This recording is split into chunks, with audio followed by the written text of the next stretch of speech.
సంక్షేమ పథకాలకు వాలంటీర్లతో డబ్బులు పంపిణీ చేయవద్దని కేంద్ర ఎన్నికల సంఘం తీసుకున్న నిర్ణయం దురదృష్టకరమన్నారు మంత్రి అంబటి రాంబాబు.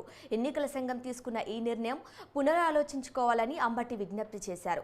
ఎలక్షన్ కమిషన్ నిర్ణయం వల్ల పెన్షన్ తీసుకునే అవ్వాతాతలు, దివ్యాంగులు తీవ్ర ఇబ్బందులు పడతారన్నారు. సీఎం జగన్ పై కక్షతో చంద్రబాబు నాయుడు, పవన్ కళ్యాణ్ వాలంటీర్లపై అనేక అనుచిత వ్యాఖ్యలు చేశారని అంబటి అన్నారు.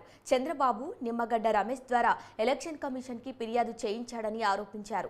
ఎన్నికల కమిషన్ ఇప్పటికైనా తన నిర్ణయాన్ని పునరాలోచించుకోవాలన్నారు. చంద్రబాబు నాయుడు గారికి బుర్ర పోయినట్టుంది.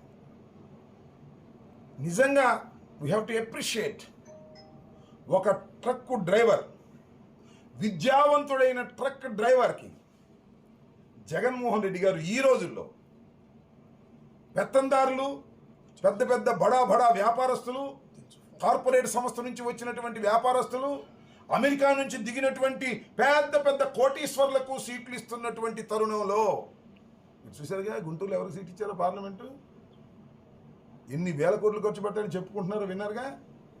అలాంటి రోజుల్లో డబ్బులున్నవాడికే టికెట్లు ఇవ్వాలనుకునే రోజుల్లో, తెలుగుదేశం పార్టీ డబ్బులున్నవాడికే టికెట్ ఇవ్వాలని కోటాను రూపాయలు వెచ్చిస్తున్నటువంటి రోజుల్లో ఒక సామాన్యుడికి, ఒక ట్రక్ డ్రైవర్కి, విద్యావంతుడికి శాసనసభ టికెట్ ఇచ్చి రంగంలోకి దింపినటువంటి జగన్మోహన్ రెడ్డి గారిని సలాం చేయాలి, అప్రిషియేట్ చేయాలి సమాజం అంతా.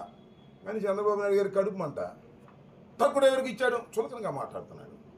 దుర్మార్గమని మనం చేస్తున్నా. జగన్మోహన్ రెడ్డి గారు ఈ రాష్ట్రంలో అనేక కొత్త సాంప్రదాయాలను తీసుకొస్తున్నటువంటి రాజకీయ వీరుడని మనం చేస్తున్నా. ఇచ్చిన ప్రతి వాగ్దానాన్ని నెరవేర్చినటువంటి వీరుడు జగన్మోహన్ రెడ్డి గారు.